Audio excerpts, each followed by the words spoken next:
Today's focus is on recognizing cardiac arrest, a life-threatening emergency where every second counts. A cardiac arrest occurs when the heart suddenly stops pumping blood effectively. The casualty will collapse, lose consciousness, and stop breathing normally. So here's what to look for. The person is unresponsive and not waking, even when you shout or gently shake them. They are not breathing or are making irregular gasping breaths.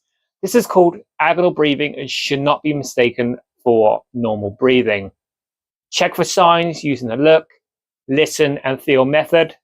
Look for the chest movement, listen for the breath sounds, and feel for air on your cheek.